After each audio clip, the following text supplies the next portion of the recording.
done that before. On that note, we're gonna start our session off. I got to tell you how pleased I am to have, we talk about Klaus and friends. Klaus, you're a very dear friend. You're the editor, publisher, starter of the #1 journal in competitive intelligence. And, I look around this table, Cam, executive director of SCIP. Rainer, what do I call you? You're ICI, but you're so much more than ICI. Pick whatever you can remember by now. Ah. Okay, up to you. But you're a practitioner. You founded a European CI organization in Germany, membership based. And Jim, not only are you a dear friend, SLA board member, formerly on the executive of the CI division of SLA, each one of you is extraordinary in your connectivity with the industry and understanding what's going on. And, this is a Foresight conference. So, we're going to have a nice little informal chat about, where the field is at now, but also more importantly, where you think it needs to be in 10 years, where you want to see it go, and what is interfering with it going there. Now, just to be very clear, I know where practitioners think it should go, where they want it to go. That's fine. But it's very important from the leaders here to give us a sense as to where it is now and how it got there and where you think it should go. So let's start off with, where is CI at now? How did it get there? And, I'm going to start off with, for no other reason. And Klaus, you're my co-chair in this, my partner in crime with the journal. What have you seen in your journal in terms of the road that's happened in the last 10 years in CI? Yeah, I mean, that's one good perspective to look at the journal and the articles that are coming in. So I think a clear trend for the past 10 years has been ever more technology. So if you want more business intelligence, more software, more technical solutions,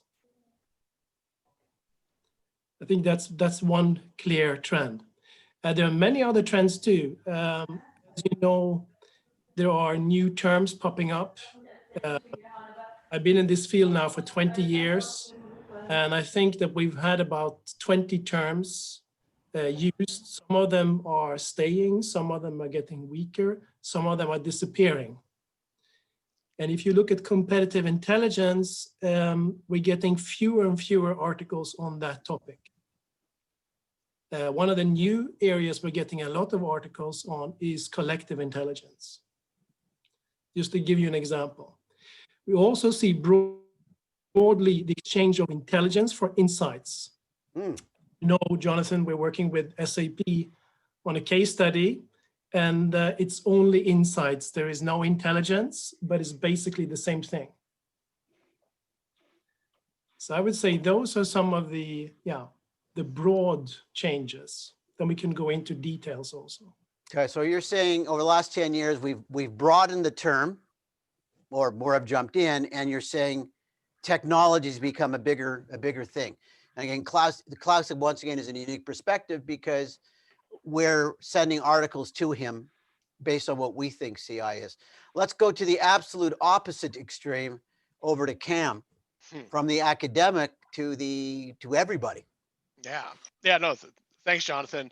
Yeah, I would agree with everything that Klaus said. I think the trends we've seen at SCIP, if I had to encapsulate it in a few words, it's CI is really choose your own adventure, where so Klaus, one of his big inputs, he referenced his journal articles, and for SCIP we can look at the demographics of who's coming to us joining. The share of people that have the terms competitive intelligence in their title has shrunk over those 10 years. And so if you're a pessimist, which I'm not, you would say that competitive intelligence is dying or dead, and you can Google that and find a lot of references. I would actually say it's never been more alive and thriving. It just looks really different than it might have 10, 20 years ago. And we've seen that. We have a lot of folks coming to us. Competitive intelligence isn't in their title. They only are maybe doing win-loss, or they've been handed a certain primary research project, and they're a product manager. So for them, competitive intelligence is a set of jobs or tasks rather than a full profession or discipline. We can debate whether that's good or bad, but we've definitely seen that. The division of CI into a set of tasks, and then companies, for better or for worse, pick or choose which of those tasks they resource and then where in the organization they put them. Yeah, very, very interesting. And so if you were going to do a snapshot right now, you'd say CI is, what does it look like? Yeah, it's CI is split between short-term, relatively short-term revenue support, so customer acquisition, customer retention, and then more strategic, longer term. Absolutely, some organizations do both, but we're seeing a lot of growth in that short-term revenue support function of CI, even if it's being done by product marketing.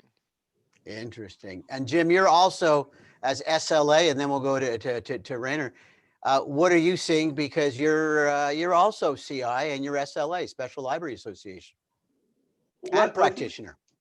Yeah, exactly. And in a very different field within the practitioner space too, right? In the sense that a lot of my work deals with intelligence in sort of the non-market area, whether it be, you know, government, regulatory, legislative, interest group. It's not so much market function. So I'm finding that a lot of it, particularly within sort of the library community, you know, the CI division is one of the fastest growing divisions within our organization, but also the fact that the people are very diverse, that you know, across different industries. So there's some significant growth in the consumer product goods, you know, sort of space. And again, that reflects what Cam was saying about the short-term, long-term piece. So in some areas, they're doing it for product development, which has a longer life cycle.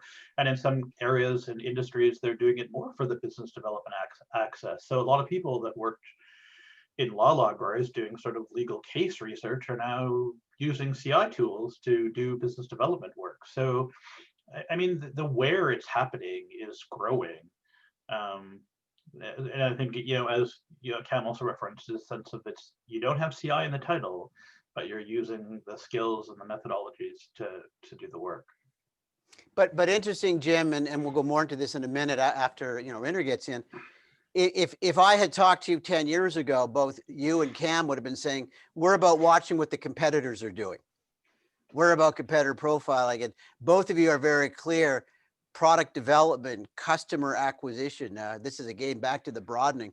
So if you jumped in here and said competitive intelligence is about, you know, spying on the enemy, maybe 10 years ago, but that's certainly not the way it's transitioned in the last 10 years in the diversity.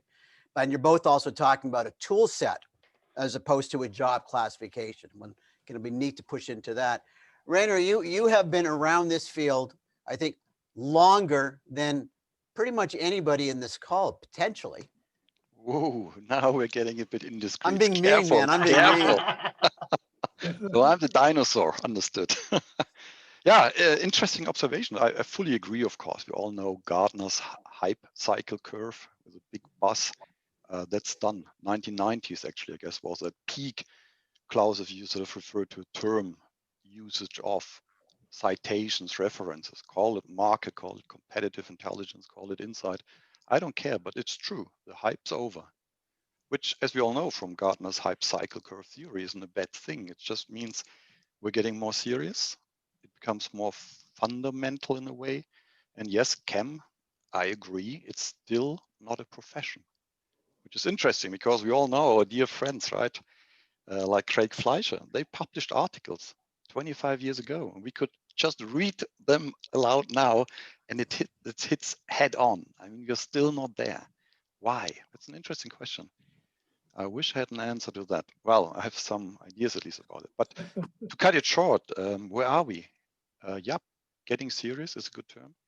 So it's becoming more and more a bit of a need to have it, not just let's try it, which means typically, and now my bit of a perspective, it's typically more strategic than operational. Operational MBA stuff, yeah, this is what we all know, what we can hire as talent, but not necessarily a sort of very important function.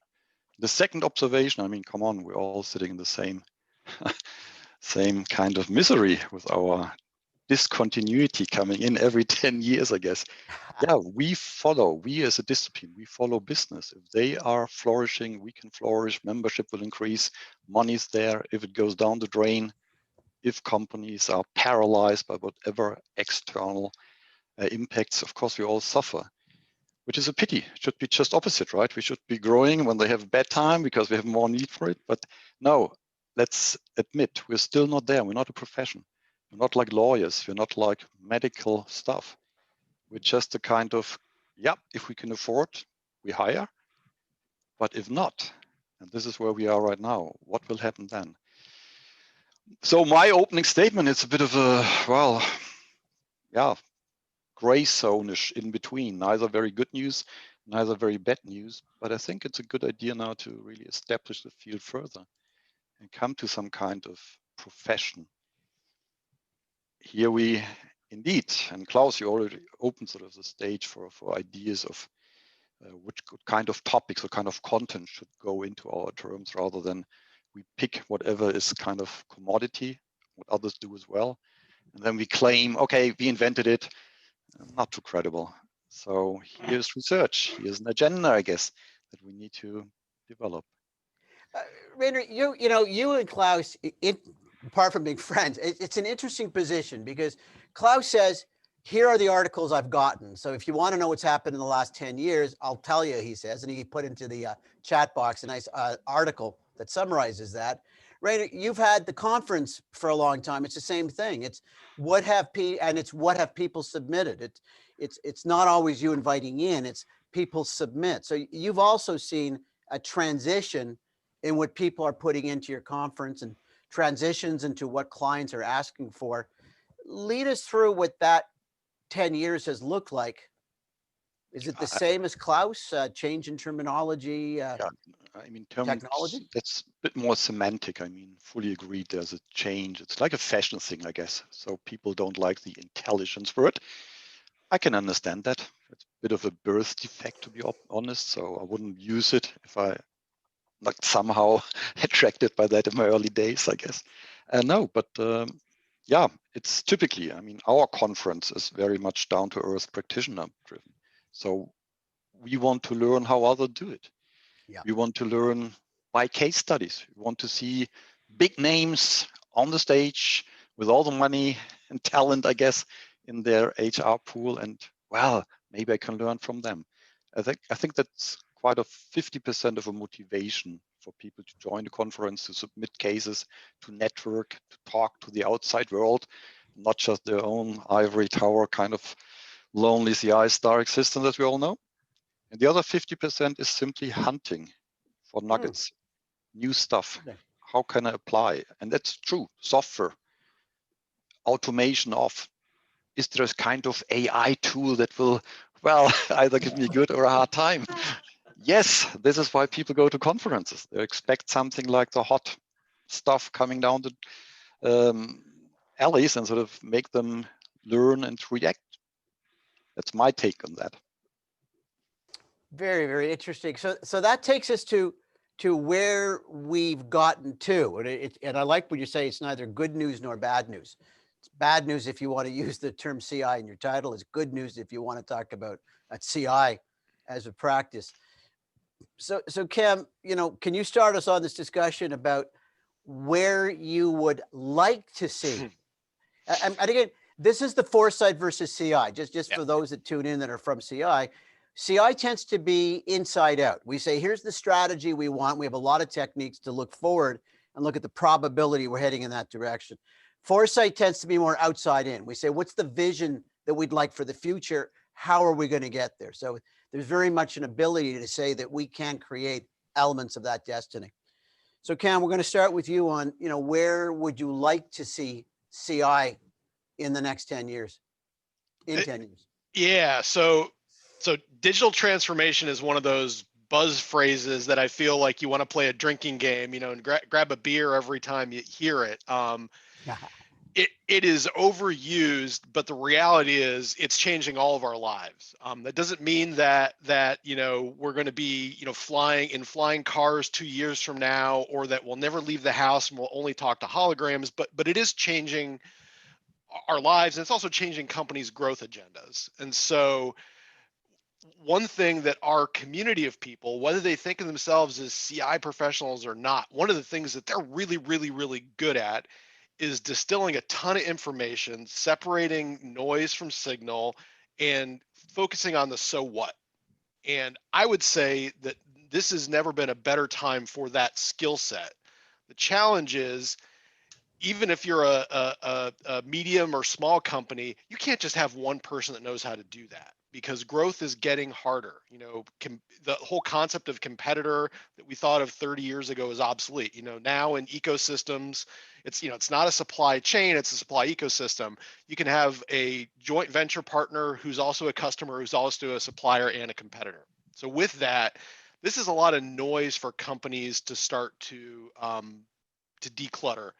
And the good news, that's what CI does. The bad news is this isn't just something that you have a team at corporate doing. So where I'd like to see it go is, how can we have almost like a center of excellence model where there is staff, there are resources centrally doing this, because you almost have to be like an orchestra conductor. But this is a skill set that you need lots of market facing people in the organization to have. Even if you're a product manager and you're never going to run like a win-loss or anything formal like that, but there are some tools in the CI toolkit that you're going to want to at least be familiar with. So that's where I'd like to see it go, where we can lead the charge and help develop our organization's IQ for some CI tools. Klaus, you're next. All right, thanks. No, I just want to also, picking up on what Rainer said, I want to agree with a few things. I think really it's time to get serious. Of course, getting serious might mean something different if you are an academic or if you are a practitioner. I also agree with, I also think that the conferences of Rainer has been fantastic. So I've attended them for more than 10 years, it seems like. And they're really a fantastic place where both academics and the practitioners can meet. I think that, you know, if you ask me the question, where do I think that we're going? I'm going to suggest something extremely radical. So I'm not going to come up with a new term. What I would like to see is that we move away from all terms. So no terms, only problems. So you gather around problems. Then you'll see that people from decision science, some people from engineering, all kinds of different areas will come together. Now it's too much meaningless tribes. So I basically think there are just two important questions. One is, what kind of problems are you solving and how are you solving them? How is the method part? You know, are you using quant, are you using qual? What kind of quant? You know, is it data analytics? What is it? So what does this mean? Well, my suggestion, my radical suggestion is to suggest to Web of Science and Scopus to start to list problems, first of all. I mean, they can list key terms in terms of areas too, but I'd like to see in all of the search engines, simple formulations of problems. And that to be the core of the scientific articles. Very, very interesting. Jim, you're agreeing, and I'm looking quizzical because I would have kind of expect you and Cam to go, but we're associations where that term kind of is membership. Yeah, from an association standpoint, certainly. I mean, but I think that also, I'm speaking from our association, the Special Libraries Association, where we have a diverse set of membership. They're not all just CI practitioners, but I think to Klaus's point is that it's not the terms of what you call yourself or the titles. It's more of also two separate pieces, which are the tool sets that you use and the skills that you have. And the sort of the skill sets that you have, whether you're able to, you know, do that filtering of the noise, doing the analysis, and there's a lot of people that have the background, particularly, you know, and we talked last week, Jonathan, about the library schools not called library schools anymore, they're information studies, and because people think of librarians as people with buns on their heads that stamp books out, and but the tool set and the skills that they use to do the work that they do, certainly a lot of that applies within CI, and whether it be primary research or secondary research, as well as the analysis tools. And so I think that as we see more and more places going towards sort of a skill set model, that where we measure things not so much as what your title is, but what your skill sets are and how transferable they are, that's going to be important. But I think the second piece, and for any of my SLA colleagues out there and friends that I use the advocacy word far too often, that I think that people within the profession have to advocate for the skills that we do have. And to Rainer's point of not being a profession, I know Craig Fleischer, his piece is all around the professional development within the. So I think that the professional development within the CI realm, and you've got groups like SCIP and Rainer ICI and all sorts of other that are helping SLA, helping provide that professional development. And I think that we continue to do that will help to advance the industry, for lack of a better word. But you're also seeing this as a toolkit. Certainly, yeah. So definitely. Good. And so then that's where associations can take a prominent role, which is helping to develop that toolkit that, as Klaus has pointed out, then gets applied in. I got to let Rainer in on this one, and then definitely Klaus. And a new friend has just jumped in, Nisha Sewdass, who is instrumental in CI in South Africa. I can't tell you how many boards she's on right now in that, but she is part of the African Intelligence Association as well. So Nisha, we're just talking, she was in the last session I was in, we're just talking about where people want to see CI going in 10 years, not where it is going. But Rainer, I got to let you in, buddy. Yeah, I think we all agree somehow that our main core turf definition is pretty much eyes and ears of a company. But I'd be rather more ambitious. Yeah. I'd rather add the brains, i.e., what do we do with all our outside plus inside information and I like terms that. of decision making, of course. But of course, this is very ambitious because there are some competing, functions within the companies who would love to go for the brains part as well. But I think this is really where we should focus, especially if we add a bit of more now topics. And Klaus, if you turn around, topics become challenges or the kind of problem solving. Yeah, strategic foresight. That's definitely on my list of what you should be able to master if you're in the brains part. Data artistry. I like that. So making something out of these loads of completely stupid, useless data, but you really become the kind of magician who pulls the rabbit out of a hat and boom, here's a pattern. And this is something meaningful. So this is something, of course, we should try to conquer. And that's incredible. Thinking, structural, creative, analytical thinking. Unfortunately, nothing we teach our students at university typically. No, it's more a bit of a,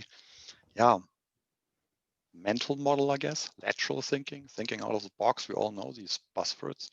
But in the end, it's about, can we really understand the kind of fake information and good information? Does it make sense, not only for an algorithm, but for a human being, i.e. a decision maker must in the end nod to something that we suggest, which is very difficult to achieve. So yeah, this is pretty my agenda if I could talk about ambitions and where should our discipline evolve to. So your hope is that in 10 years, we are seen as the brains of the organization. Others are seeing it as we're the source of skills, but we're the brains of the organization. Yeah, I think this is where you should sort of try to capture some turf. Very interesting. Klaus, you're trying to get in. Nisha, you go next, and then Cam. Love to hear what you think about that idea of CI is the brains of the organization versus a skill set. Very interesting dreams. Klaus? My first reaction when I was listening to Rainer is that it sounds a little bit like data analytics or what a data analyst would do. And I was also thinking about what Jim said earlier with the tools, and I agree. There is one problem though that I see with tools, and that is that all these silos that have developed, they think that they're unique in using these tools and models, but in fact they're being used in parallel. So that's a little bit the problem. That's why I would start with the problem first. If you could first gather people around the problem, and then the second level, then you start to talk about tools. Because then you get everyone who is concerned about that problem to the right spot. And then you can start to look in the toolbox. Now, just be clear, Klaus, Rainer has said where I'd like to be.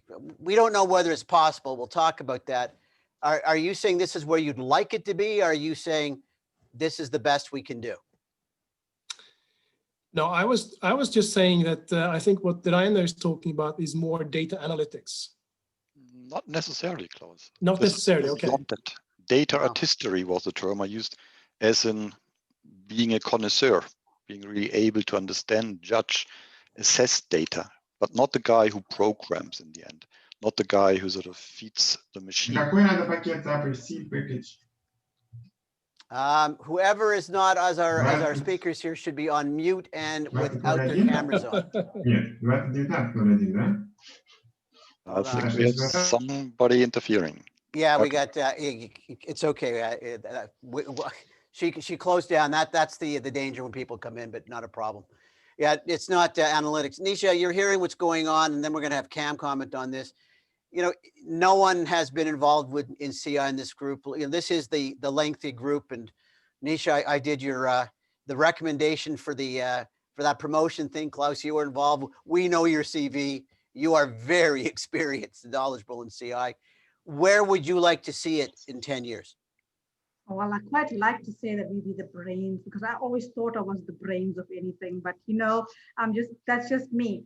But I came in when Jim was speaking, and Jim, I heard you saying that you from the library environment and you know, jack of all trade kind of thing. Same here. I come from that environment, and I was like the jack of all trade for everything. So I knew how to, I knew where to look for information. I knew how to source information. I knew how to analyze it. I knew exactly which one was credible sources, which one was not credible sources. I knew how to say the difference between what would be the kind of information I would use to give a manager or a company director or to use in a report. So I come from that. So it was a very easy transition for me to move from the library environment into intelligence and competitive intelligence, because I felt I had all the skills that I needed to be you know, competent in intelligence and to be able to comment on it or to suggest and to be able to teach it, which I'm now doing, is teaching it, you know, to my students. And I can see immediately when my students don't really know what they're talking about and they don't understand competitive intelligence, because they don't even know the basic of how they start identifying the primary and the secondary and where must they go and look for the information, etc. So coming from that background, it equips me a little bit more, and it makes me see the value of competitive intelligence much more for a company. So I can appreciate it more. But the sad thing is that most companies cannot see it the way we do, the way we see it, and they cannot see the value. So the idea of what Rainer was saying is we've got to like impress on them more what we actually do and what we can do to benefit them. And I don't necessarily think it's a tool that we want to tell them. I think we have to tell them that, you know, this is the capability. I think we need to move away from just being a tool. We need to tell them how important we are for basically strategizing, for them to make decisions. And it may be a skill we have, but I'm not sure, you know, whether we can call ourselves the brain of the company in 10 years. It's not what we can now. It's what, as the acknowledged CI leaders here and who've seen this over 10 years, what would you like to see 10 years from now? What would cause you to go, yeah, that's what CI should be? And, you know, Rainer's vision is the brains. I think, John, sorry, just to jump in, I know Cam, I'll let you go next, but just to jump into what Nisha, just add to what Nisha said as well. It's like, you know, tool is a component, right? So, but it's also looking at what the outcome is. So if it's outcome driven, and then taking it, yes, you have to use those tools to get to said outcome.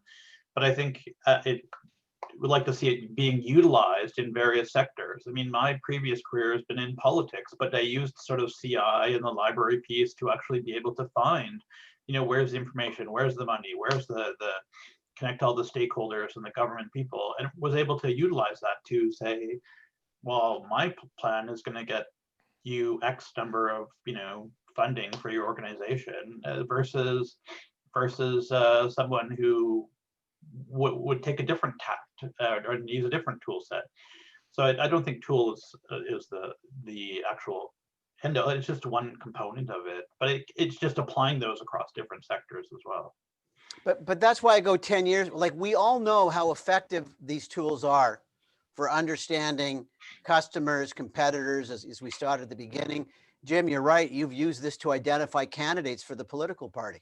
In fact, you're being asked to develop the profiles to vet candidates. So we've seen broad uses of the CI tool set across sector. We have all the stories of how effective it can be. So, you know, we're the frustrated six, if we was going to give us a name. I'm going, God, don't you know what this can do? I mean, for God's sake. And Rainer with the fake news, we know how to help companies succeed. And that's kind of the frustration. Nisha, you going, the students and the companies don't get it, which is why you look at that. That's where we are now. That's where the last 10 years have brought us. Klaus has talked a bit about what's happened in development field. So what we're hearing is we're frustrated, but in the last 10 years, we've only gotten frustrated in more areas as we've broadened what CI does and as we've increased the number of tools. So Cam, you know, again, you're the number one biggest association. What are you thinking of what you're hearing here about where we go? I love what Klaus said. So I'm a pragmatist, which in some situations is good and bad. I would say, you know, it's easy to get hung up on terminology. I think it's important, especially from an academic perspective, because academics can help lead a profession in a way that practitioners won't. That said, I would argue most companies don't care about it. If you ask CEOs, what do you call this? It's not important to them. So my perspective on this is I don't think that CI is or should be the brain unless we're talking about an organization as an octopus. You know, octopus has 9 brains. I think we could be having this discussion with operations and supply chain professionals, and they would actually say the exact same thing. You know, that, you know, look how much we spend on materials and indirect every year. We could have it with HR, with CFOs, with IT departments. And so I think what I would say is let's focus. What is our value to organizations? It is helping them make smart strategic decisions, not to be surprised, and ultimately to have profitable growth, right? That doesn't mean there aren't connections to HR, to supply chain, to sustainability. There absolutely are, but it's growth is just one piece of an organization's mandate. So I would say that we're one of the brains, but the modern organization has to have multiple. Every function, every job has to be informed by data. When I say tools, I don't just mean a spreadsheet or, hey, here's win-loss, but a way of thinking in a structured way. Every function, probably every job at an organization needs to have some type of discipline around this. They need their own quote unquote brain. Interesting. Klaus, you're so polite.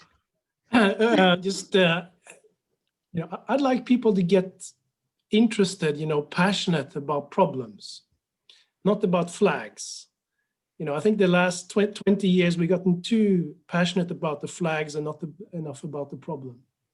To give you an example, right now I'm looking at something called central bank digital currency.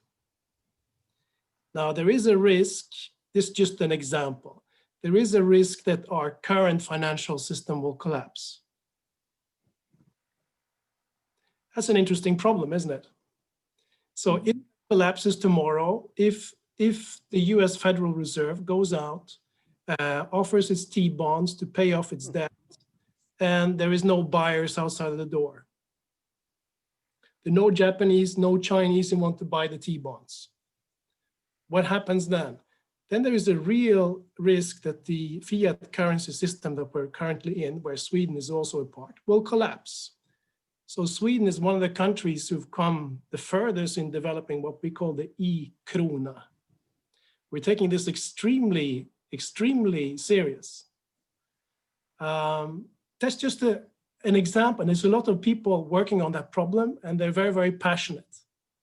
So I think that within intelligence, you can find similar problems that are huge problems where you can get all kinds of practitioners and academics very, very passionate.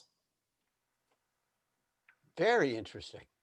Cam, I'm going to ask you, because you're hearing some very interesting perspectives. I've tried to push everybody to say, this is where I'd like to see it going. You've all been very good at building your visions and what the future would be. So I'm going to flip to something slightly different. I'm starting with Cam here. You got Klaus, you got Nisha, and you got me. We're the academics. What do you need us to do for the vision of Cam, for your vision, Rainer for your vision, and then Jim for your vision? So what do you need from us? What should our research programs look like? And what should our teaching look like? Yeah. First off, thank you for asking that. And I hope, Rainer and Jim are going to get an opportunity to answer too, because we might have some commonality, but some differences. I would say that I love what Klaus said, and I want to put it on a t-shirt. It's about think about the job, and for us as a whether it's a profession or a job, again, semantics, it's a rabbit hole to go down. I think help us solve tomorrow's problems. It's what the reality we live in today is, we know that a competitor might pop up out of nowhere. We know that a product or service that was largely delivered tangibly will be delivered virtually. Like we get that those are problems, and we're still struggling as organizations, not just as CI, as organizations, to address that. But help us understand what the emerging problems or jobs to be done are, and then most importantly, what's the so what for our profession? What are the competencies we need to develop? What are the competencies we maybe don't need anymore? Right. So, an example, deep subject matter expertise in this job about, like this technology or this type of IP. For most industries, it's less relevant, right? And maybe we wouldn't have ever said that 10, 20 years ago. So help lead us, what type of talent do we want to attract to this profession that we might not even be thinking about right now? So what do you need us to do for that? I like that vision. What research do you want us to do?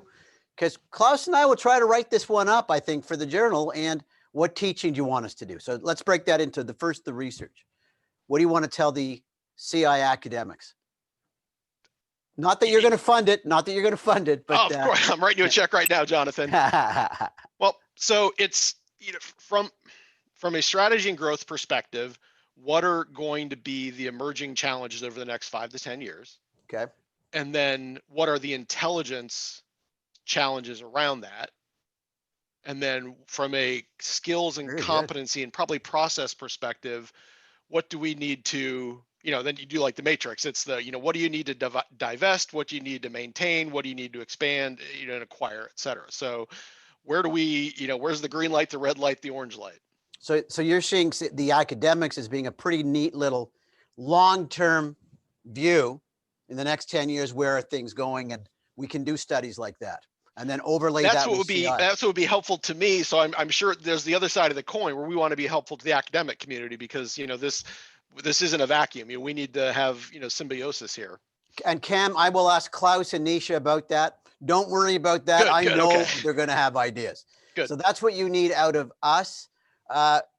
Rainer, what do you need out of us? We're the academics. You've been very good, by the way, at helping Klaus and I. And Cam, you've been amazing at helping the academics as well, so that we've gotten a lot of value from you. But what do you want from us, Rainer?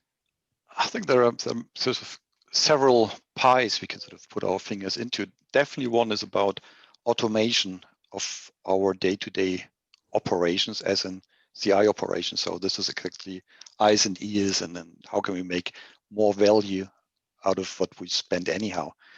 Because only then, obviously, we are able to do the more added value bit.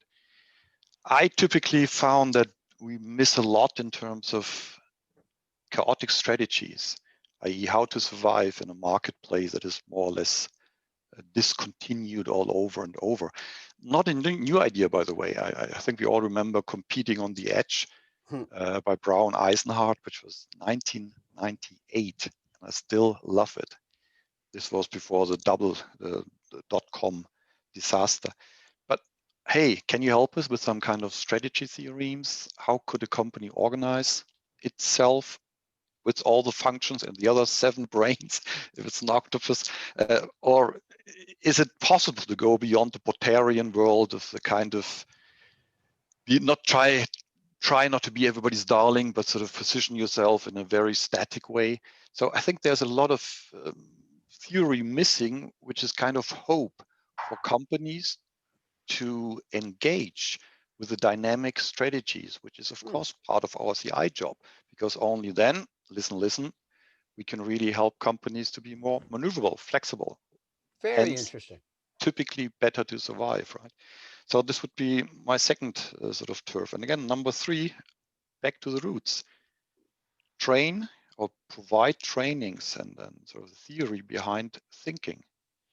I think we're still in this very hierarchical, rational, military style, general to foot soldier, this direction move, which is sort of not appropriate any longer for companies when they have to operate. So arguable, give us better ways of using intelligence rather than just talking about it. Maybe decision-making should have a bit of a makeover and sort of the proof, and this is your part of the pudding, that you can organize companies in different ways and still be a company, which is sort of for many a frightening idea, I guess. Along these lines, again, case studies, not only conceptual work. We really need the kind of narrative, sort of easygoing stuff. By now, you want to have it in 15 minutes, sitting at an airport, waiting for your plane. Well, if there is still some planes to come. And then, of course, you want to be, well, enlightened, right? So this would be my 3 main points for you guys. That's your ask from academe. I like that. Jim, what do you want Klaus, Nisha, and I to do for you?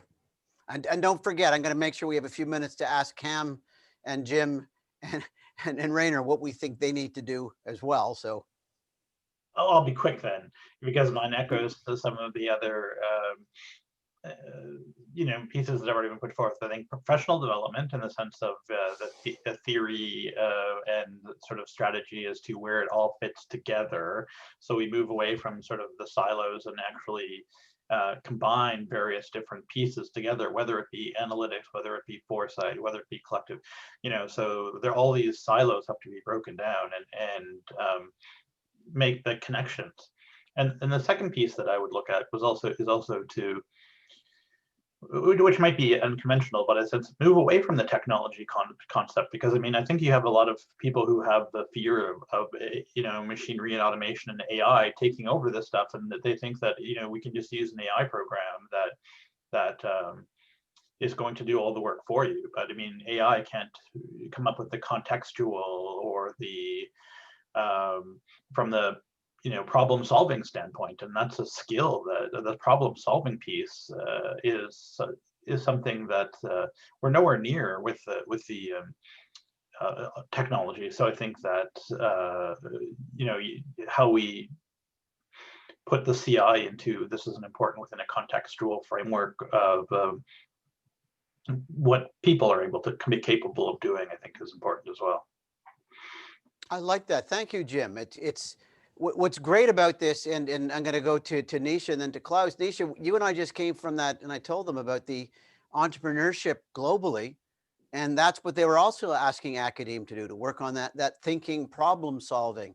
So we're actually going to get an expanded role out of this UNESCO conference. So I'm quite pleased.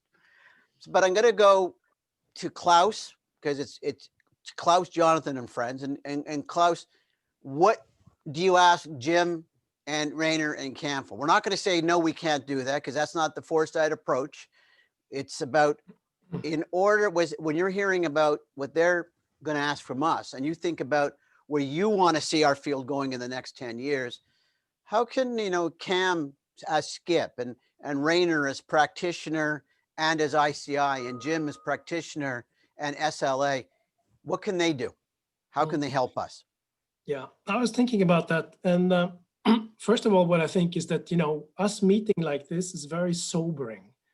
You meet face to face. There is, in one way, no BS. It's just faces. And so there's a little bit less of this branding yourself, and all the hypes kind of disappear when you meet face to face. Yeah.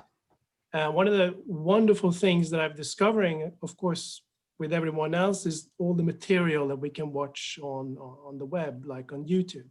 Yeah. I'm listening to a lot of, suddenly there I'm sitting, spending my evenings listening to managers and, people who started companies. And it's just a fantastic thing, if you can spend half an hour listening to Elon Musk is sitting there in his t-shirt, it's just very sobering. And what you realize then also is that they are also complaining a lot about the same thing that we are complaining about in academia, that it's too much about the hype, people are not sufficiently interested in solving small problems or actually making the product a little bit better or the service a little bit better. So I think, what I would like to ask practitioners is also to, yes, use this fantastic possibility that the web is now to watch and listen to other colleagues, and let's try to make it as sobering as possible. And let's try to put the advertising and the marketing away, and be more genuinely interested in improving people's living standards, improving the environment, and those basic things. So then what's your ask from the three of them? And break this down into practitioner and break it down into association. Yeah, what do you want? Basically that we all spend more time, listening to these sobering presentations, and that we're being less strict with, the fancy stuff and the flags. You want more dialogue. I like this. This is good. I also want more dialogue. I want more humanity, which I think we're also getting in this, in this kind of communication. I'm completely thrilled by what this is doing to the planet. Sitting at home, working at home, I'm just seeing how efficient things are, producing so much more. I'm in, much less meaningless meetings. My dogs love it too, because I'm at home all the time. All right, Yeah. Klaus, Yes. for those that have not visited Klaus's place, I'm going to totally disagree, because I would rather be sitting in your library having a nice scotch as your wonderful wife and daughter are running, as your daughter runs over and sits on your lap. And I'm sorry, Zoom might be really good, but I'm so missing that one. But yes, I'll say there's advantages. You have a lovely family, Klaus. Yeah, and that's also not to say that, of course, it's an extremely unfair time that we're living in. So most people today are really suffering. They're losing their jobs. But a few of us are actually taking this opportunity to learn more, and that's kind of. But there will be more people who have this access in the future when they get their jobs back. Okay, so now back over to you, Nisha. When you talked about where you would like to see your vision of CI 10 years from now, what are you going to ask Cam and Jim and Rainer for to make that happen? What do we need from the associations and from the practitioners? Oh, wow, that's difficult. I don't ask the easy ones, my friend. But we're coming from this previous session, and I was talking about critical thinking, and I was also talking about purpose-driven strategy.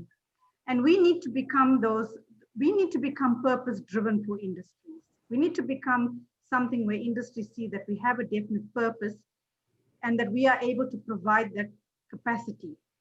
I think we need to really look at how do we communicate this?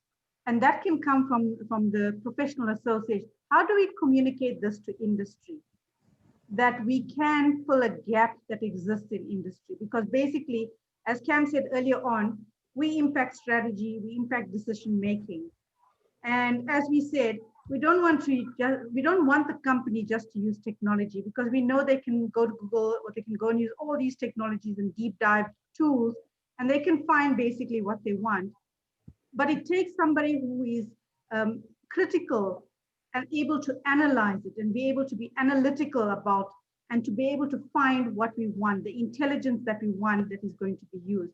And that's not necessarily happening, because if I go to a company and I say, okay, I can do this as a CI for you, they're going to say to me, okay, fine, but I can go and get this on the internet, or I can go to this web, I can go to Bloomberg and I can get all this information that I want. If I want to start up a company in another country, I go to Bloomberg and they'll give me the list of everything, or I can go to some software and get that. But our role needs to be, yes, you can get that there, but how do you get somebody that critically takes that information that's available and puts it into some kind of a decision package, or a critically thought out package that can help managers to make that decision, that critical decision they need to. So my idea was, and I mean, I said that for entrepreneurship, it should be taught on all faculties, all disciplines. And I can say the same for competitive intelligence. And I mean, I can say the same for intelligence. It's not linked to just business. It's not linked to just strategy. It should be linked to all disciplines, and it should be across disciplines. And I mean, we can, I mean, the academics can appreciate that, like Jim says, he comes from so many different fields, but he still sees the value. I mean, the moment I see something now, especially with COVID, if I see somebody saying something about this, I don't trust it and take it as the gospel. I know exactly where to go and look to see whether this is fake news or whether it's reliable, whether I can trust it. Is it a credible body saying this? Did they do research? What is the methodology they use before they can say this? Before I can say this to my friend or my family, let's follow this, or this will help us. And I mean, this is something that comes with your ability to critically think about things. And that's not something that we teach. We're not even using that in our field as competitive intelligence. So people just see us as, okay, we just get all this information and then we just tell them what to do. We use a tool, or we use some framework, we put it in the framework and we get some kind of a finding and we say, okay, this is the best thing to do. But we need to tell them that it's not about the framework, it's not about the finding, it's about the critical analysis of that gives them that difference between the competitor that's going to allow them the opportunity to go forward. And I don't know what to ask, but I mean, I think professional associations should be able to, you know, provide this kind of a grounding that this is what our profession is about and this is what we are supposed to do. We're not just another tool or another person doing it. And I like the idea of, I miss Klaus's, you know, thinking about what it is, but I think it was something to do with problem solving, right? Or we are problem solvers, right? And mine is critical thinking. It's almost complementing, you know, what you were saying. So I think we need to think about how do we do that. And then I like what, excuse me, Jim was saying, or Rainier was saying something about case studies, case examples. How do we learn from that? And I got to tell you, that's a interesting point, because, you know, Jim and Rainer and Cam are access points to case studies. And that's an interesting way to look at it. I see Klaus. I'm going to actually hand things over to Klaus in a second. It's now 10:26, so I'm cognizant that we're out of time and that we could go for hours more. So I'm going to end my area here with where Klaus kind of finished before. I would like to propose that we have more of this dialogue, and I think we've just started. And the idea of having this group that represents that broad segment and inviting others in, and again, not going with where do you think it's going and all the gloom and the doom or the way too much optimism. Why don't we, we sit down and we say to people, where do you want to see it going? And as I've just put out, and what role can each one of us play? We've started that dialogue. Cam, you've got a credible set of conferences, both in Europe, Asia, and the United States. Rainer, you got, I think it's one of the best conferences I've seen in Europe. I'd love to see that you guys providing a platform where we can continue this dialogue formally or informally. And Jim, same with you as SLA. And so when every one of us said there's roles to be played, I think we got to do our part in academia, practitioners do their part. And Cam, Rainer, and Jim, you are such a great access point for continuing this dialogue together. And that's also been a very common message, is we got to bring these things together. And Cam, I know, SCIP, you've been doing actively reaching out to similar groups that maybe we want to bring in as well to say, what role does each of these play? Rainer, thank you for giving Klaus and I the platform academically to do that at your conference over the years. It's been invaluable. So who I'm speaking to and who are invited in not only represent the constituencies, you have proven to be the helpers, the sharers. As long as I have known you, and Cam, you're the new kid on the block. So you've done this in a short period of time. It really is a new beginning. So you're not going to throw me under the bus like you did with Rainer, saying he's been in the profession forever. But Rainer and I, and Cam, you and I will have to do this one day. 10 years ago, Rainer and I were in Boston, going to a Boston Bruins hockey game with his son at a SCIP conference. And he's smiling and I smile. Nisha and I have had hundreds of meals together. Jim and I, he's been in my garage during COVID. Cam, you're going to become one of the family as well. As you can see, this is a close group.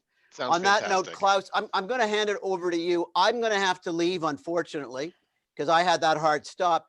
But continue the dialogue. Let's keep this going. But I now pass it over to you as I say goodbye. And by the way, Cam, we've had 7 different people jump in to view this.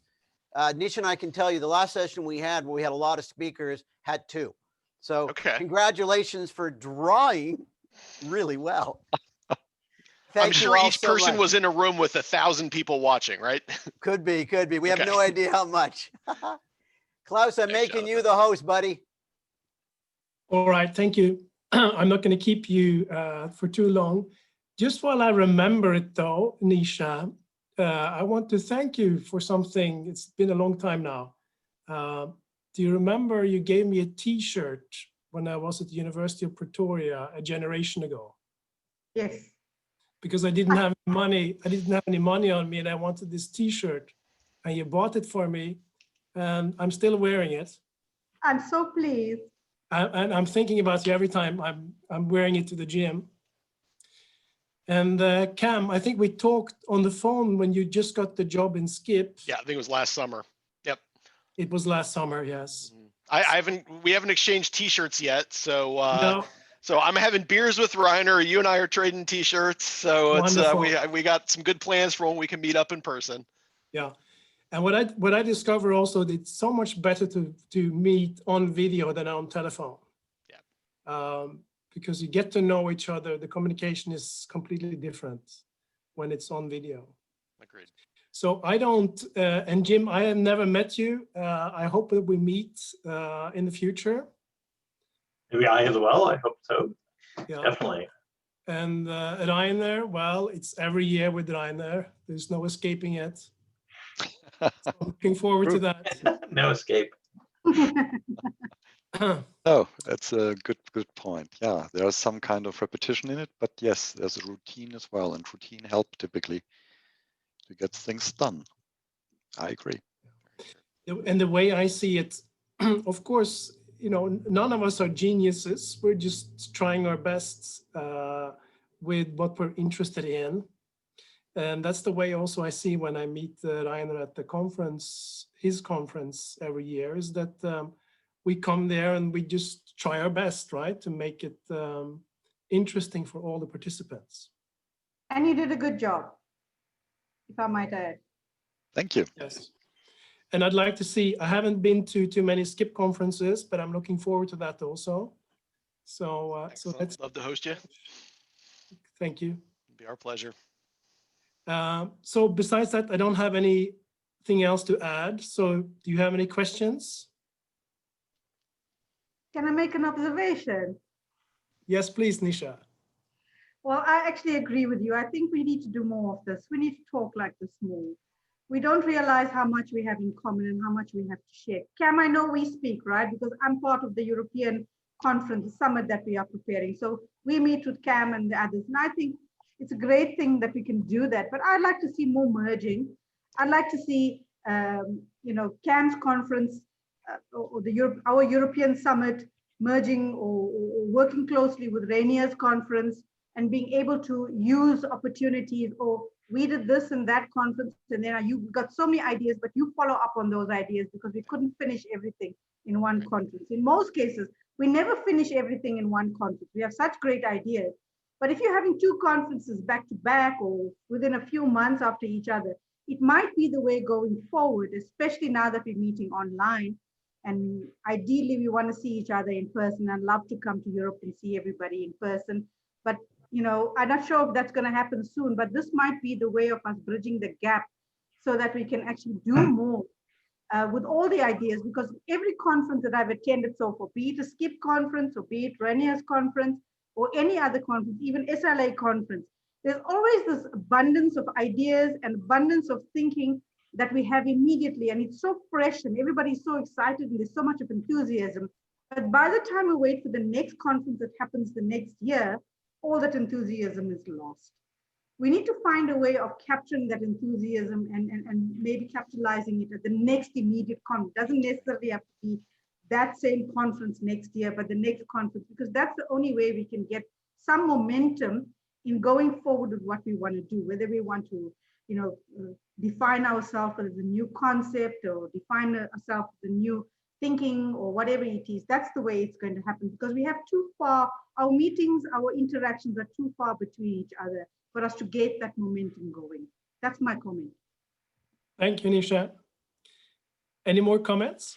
Yeah, I think that definitely, and then Cam, you know this very well. I mean, SLA as an association looking to partner with other like-minded organizations such as SCIP, such as, you know, different organizations, and I think that that's bringing people together to do more dialogue and more frequently, and sort of to provide that, as Rainer, you know, talked about being a profession, more professional development, and so the opportunity for that. So I think that those sort of collaborative efforts like that are very important to continue the dialogue. Agreed. Thank you, Jim. Rainer, Cam, any last words? I couldn't agree more. I mean, you know, none of us operates in a vacuum, right? You know, I think one of the themes about our conversation today is that, you know, CI is part of a bigger ecosystem inside our organization, and so are our own organizations. And so I'd be a big fan. The more we can, you know, talk and figure out ways we can help each other out. I mean, ultimately, we want to, you know, spread the good word about CI and have a bigger, more vibrant community. I think we all win. So we are happy to engage in any of those conversations. Yeah. Rainer? I'll give you the last word.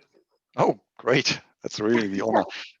I personally think there's nothing wrong about competition, as in conferences from different organizers and styles, flavors, settings. I think that's enrichment and not just a monopolistic one-fits-all kind of conference. So there's nothing wrong. But we haven't touched, actually, initially, Jonathan made a little point about that, but how to educate, how to train people. And I think in a nutshell, it's lifelong learning. So it's more like a parkour that people have to go through year after year. And then it doesn't matter whether it's a SCIP conference or an ICI conference, as long as it's kind of the same quality, the same notion, the same everything. So you learn here, you learn there, and you add your perspectives, and then somehow we need to organize. And yes, this is a common goal, I guess, to this kind of accreditation, i.e. the kind of, what does it mean? Where's the value? With a quality standard when we do trainings, lifelong learnings in this sense. So this is something for the future. This is something where I agree. We have to somehow partner or cooperate and not leave the field to some, well, paper mills who sort of churn out some diploma, which is completely nothing, nonsense, and of course a pain in the neck if you have people then dissatisfied and sort of blaming it to the field. It's just the rubbish that I learned and wasted a lot of money. So here we go. This is something where we're of course ready to partner and maybe come up with some new ideas. So Rainer, I'm going to make a shameless plug for my SLA CI webinar that I just did yesterday, which was on continuous learning from a CI perspective and a new initiative I've just come up with about you know, how do we promote this sort of lifelong learning lifestyle using CI tools to find out, you know, where jobs of the future will be, what skills we'll need for those jobs. And there's a lot of sort of the ideas around competitive intelligence that can be utilized to help people to do that. And I think that that's something that, you know, people within the CI industry can actually certainly help with. Well, not only just for ourselves, but also for others. So I think that that's a good place to go forward on the learning aspect of things and how people learn. Maybe you publish some ideas here and shuffle it around. Yeah, no, it's yeah, juggling many hats, but definitely something I'm looking into. But this would be a topic for our next session, by the way. Perfect. Okay. All right. Thank you very much, Jim. Thanks to all the panelists and all the participants for this discussion on competitive intelligence, where it is in academia and where it is in the practical world. And with those words, I'd like to say, I hope to see you soon, and take good care of yourself in these dangerous times. Yes, yes, indeed.